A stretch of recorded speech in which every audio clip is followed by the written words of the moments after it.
Bueno, de inclusión se habla mucho, pero ¿cuándo para vos se produce una verdadera, una efectiva inclusión educativa?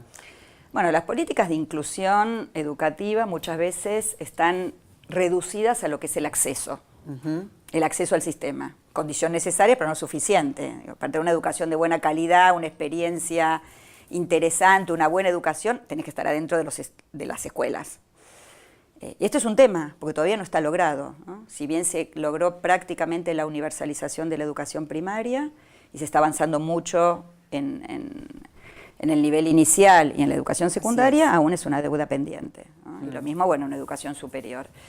En general la inclusión está muy vinculada al tema del acceso, pero lo que sucede muchas veces es que cuando acceden aquellos que históricamente estaban afuera, ese nivel educativo ya no tiene el mismo valor, esa credencial educativa no tiene el mismo valor, o se incorporan en circuitos no tradicionales que muestran, tal vez resultan, digamos, propuestas innovadoras, interesantes, pero que no tienen el mismo valor, el mismo reconocimiento de lo que fue la histórica escuela secundaria a la cual accedían las clases medias, y entonces es un problema, ¿no? Cómo lograr que ese acceso, esa inclusión se vincule con un verdadero proceso de democratización, ¿no? Claro, ahí es cuando a veces incomoda al docente esto de tener niveles diferentes, alumnos que ingresan y tienen que, bueno, volver a tener hábitos de trabajo.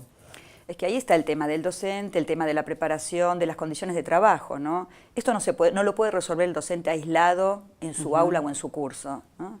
Porque además sabemos que el trabajo docente es un trabajo colectivo, que implica el trabajo con otros, y tal vez incorporar a quienes históricamente estuvieron afuera, lo que hace en cierta medida es cuestionar el formato de la escuela tradicional. Claro. ¿No? El formato donde nos acostumbramos a estar tantas horas sentados, sin movernos, tal vez estudiando, también nosotros lo hicimos, estudiando cosas que no nos interesaban, y quienes se incorporan hoy a la escuela tal vez no han históricamente asimilado esos hábitos, ¿no?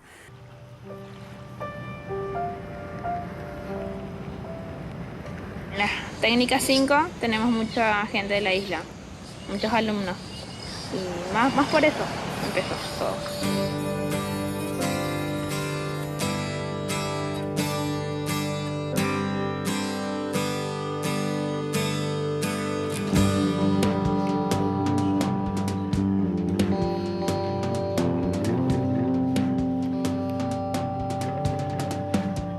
Todas las viviendas que están conectadas a esa cañería, en un momento dado se calcula, abriendo toda esa llave, todo el consumo de agua, este nivel empieza a bajar. Tenemos una materia en construcciones que se llama idea y diseño.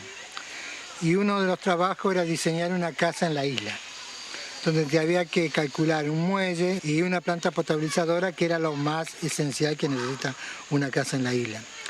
Y ahí comenzaron los proyectos.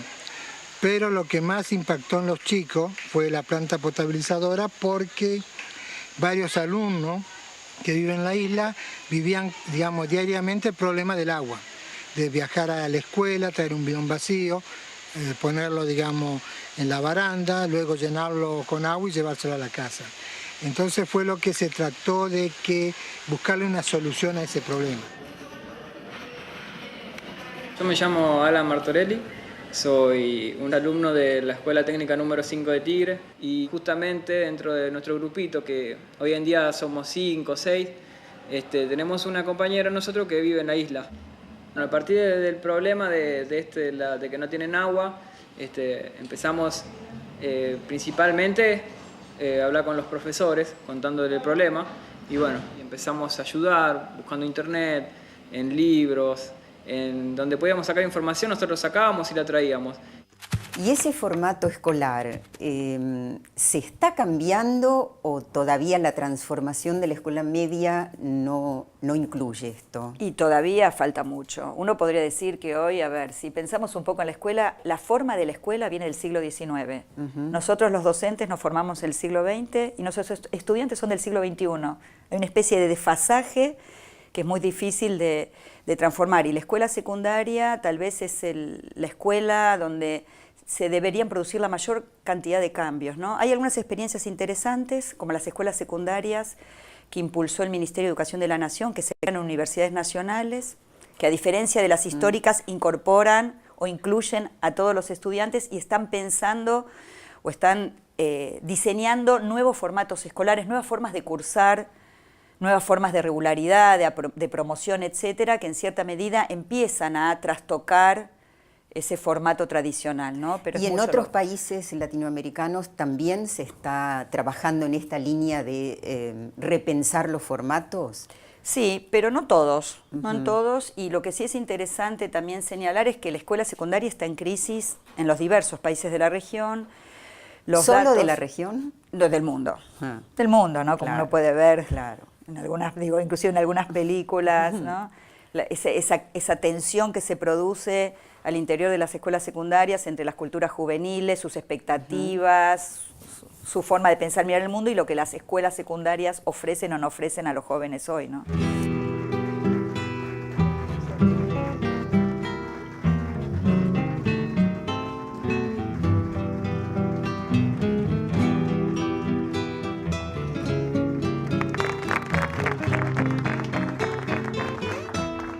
Que ha tenido la iniciativa, el proyecto, no del proyecto, de que haya una escuela secundaria en Río Negro, ha sido fruto de los padres, ¿no? De la lucha de los padres porque haya una escuela secundaria acá en Río Negro. Es totalmente novedoso que en lugares de difícil acceso haya una escuela secundaria. Primaria sí, pero secundaria hasta ahora no había. Ahora, cuando se diseña una política educativa, volviendo a nuestro tema, vamos y volvemos, ¿qué aspectos abarca? Bueno, una política educativa primero debería partir de un diagnóstico, ¿no? ¿Cuáles son los problemas o los principales problemas que enfrentamos y sobre qué problemas es necesario diseñar políticas y prioridades. Con qué recursos contamos y cuáles son los actores involucrados en el diseño de esa política, ¿no? Lo que uno observa en los últimos años es que hay un intento de construir políticas con una lógica más federal, que responda a la realidad de nuestro país y además que incorpore a los docentes como sujetos también de la política, ¿no? En general, históricamente, los docentes han sido vistos como objetos de la política. Los que aplican, digamos. Claro, aplican o hay que reformarlos, hay que capacitarlos, hay que profesionalizarlos. Pero no hay que preguntarles nada. Pero no son los interlocutores que ellos mismos, ¿no? Forman parte del diseño de las políticas que afectan su labor cotidiana. Claro. ¿Y vos pensás que lo que hay que hacer es una mayor participación de los docentes en el diseño de las políticas? Y obviamente no hay forma, a ver, si las políticas se diseñan por funcionarios, tecnócratas, que es un poco lo que ha pasado con fuerza en la década de los 80 y los 90, ¿no? Están los especialistas y están los docentes. Claro. Y muchas veces los especialistas ni siquiera conocen cómo funciona un aula, cómo se enseña a leer y escribir a los chicos. ¿O qué conflictos surgen? Cómo es la vida cotidiana en las escuelas, es. ¿no? Hay un trabajo de hace muchos años, se llama La educación según el Banco Mundial, donde Rosa María Torres decía muchas veces son propuestas diseñadas por economistas para ser aplicadas por educadores, ¿no? Con un desconocimiento muy grande de cómo funciona una escuela cotidianamente, los problemas que enfrenta.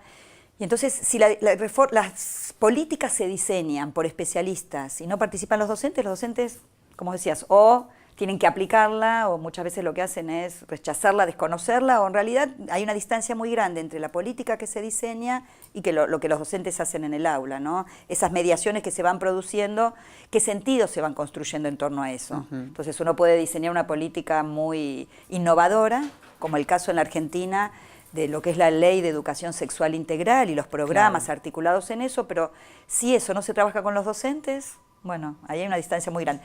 ¿Qué pasa con las instancias intermedias en países federales? Desde lo que se diseña y se acuerda en la nación, entre el Ministerio de Educación y los ministros de Educación de las provincias, lo que pasa en cada provincia, con cada ministro, con cada poder ejecutivo, con sus especialistas, técnicos, funcionarios, y lo que llega o no llega a las escuelas, ¿no? Donde ahí también juegan un rol central los cuerpos intermedios, los inspectores, los directores. ¿Y los docentes pueden reclamarles?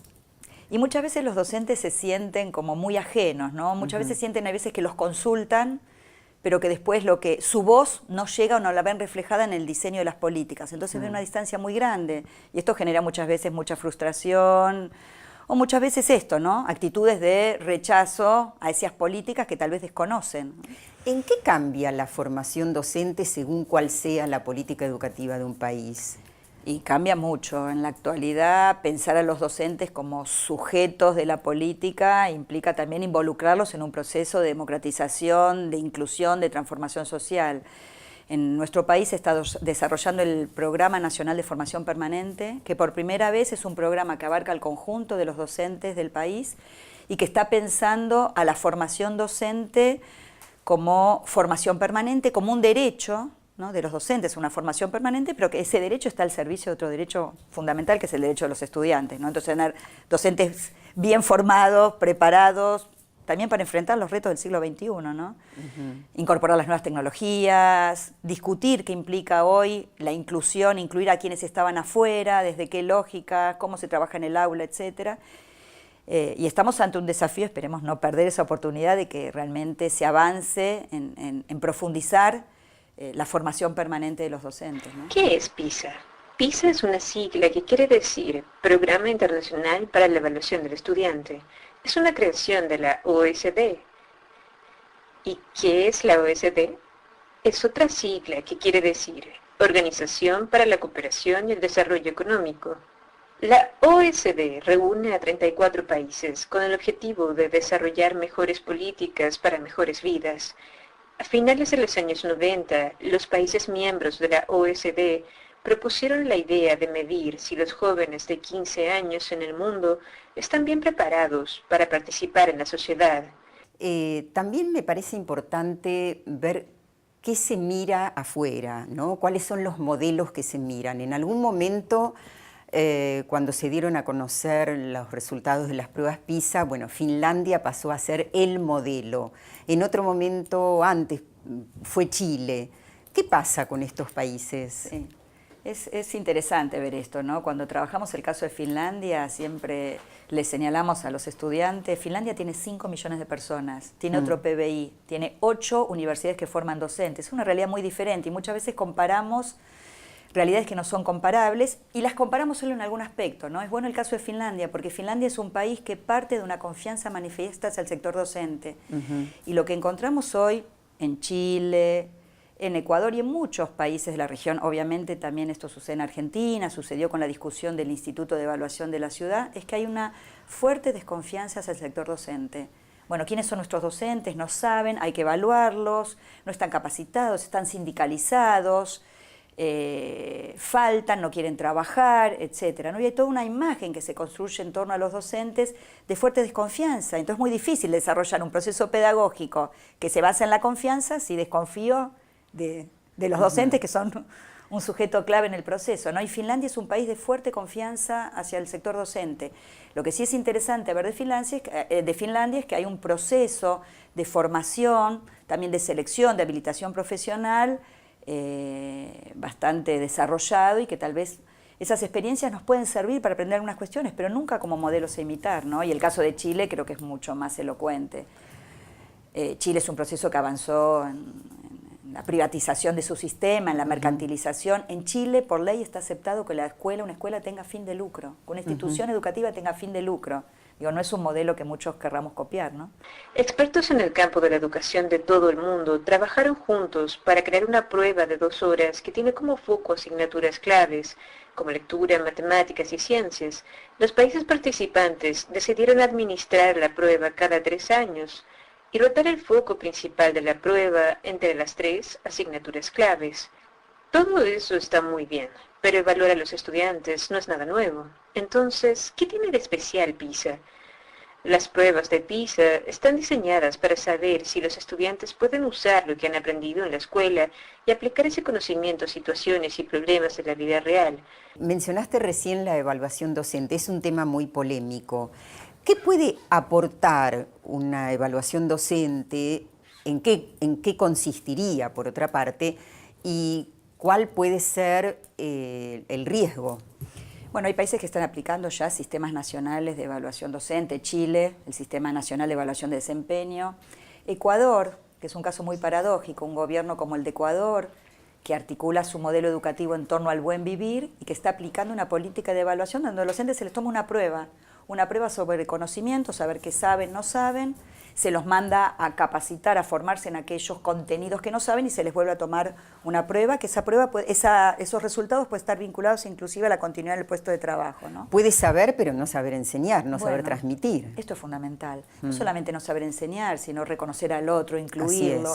Hay ciertas cuestiones que sabemos que son centrales en el proceso pedagógico que no se pueden evaluar a través de una prueba estandarizada, ¿no?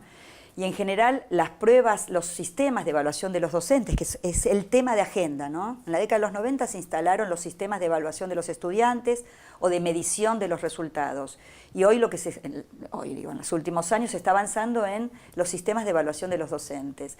A partir de un libreto que es similar, que es, bueno, los estudiantes no obtienen buenos resultados, las pruebas PISA, los diversos instrumentos muestran, bueno, saber qué están haciendo los docentes o cuánto saben porque los estudiantes no aprenden.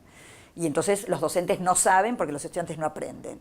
Y la solución al no saber es sistemas de evaluación estandarizados. Que está muy bien, los sistemas de evaluación si producen información para tomar decisiones de política, para mejorar, para, digamos, detectar falencias y sobre eso arrojar luz y poder diseñar políticas que ayuden a la mejora del sistema, en ese sentido producen información, pero es un aspecto y muchas veces hay una solución casi mágica, ¿no? De creer que porque se evalúa la calidad mejora. Claro. ¿No? Tiene otra posición Apple en relación a esto cuando habla de la evaluación integral a los docentes, ¿no?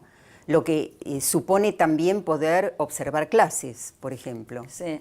No solo observar clases, sino observar clases, pero como una instancia de retroalimentación, porque, por ejemplo, los sistemas de evaluación de los docentes que se están diseñando incluyen portfolios donde los docentes graban una clase, por ejemplo, en el caso chileno. Y los docentes, ellos mismos graban una clase y esa clase después es evaluada, puntuada con algunos indicadores precisos, pero esa clase no es la clase real, es una clase preparada para esto, ¿no? ¿Cómo repercute, cómo impacta en el trabajo cotidiano de los docentes una política educativa u otra? Quiero decir, no sé, en las condiciones de trabajo, los contenidos. Bueno, primero cuando se diseñan procesos de reforma esto tiene un impacto directo sobre su trabajo, si se definen nuevos currículum. Y también lo que tiene que ver con los grandes lineamientos de la política, ¿no? Cuando en Argentina discutíamos el tema del ALCA y armar un área de libre comercio, esto iba a tener incidencia directa sobre las escuelas, sobre su trabajo cotidiano, ¿no? Marta Maffei, me acuerdo que en ese momento iba por las escuelas batallando, tratando de explicarle a los docentes los efectos de los tratados de libre comercio sobre su trabajo cotidiano, desde su salario, desde el impacto que podría tener, desde quiénes van a definir los currículum, en qué orientación, cuáles van a ser las condiciones de las escuelas, etcétera, ¿no? Bueno, gracias, Miriam. Gracias a vos.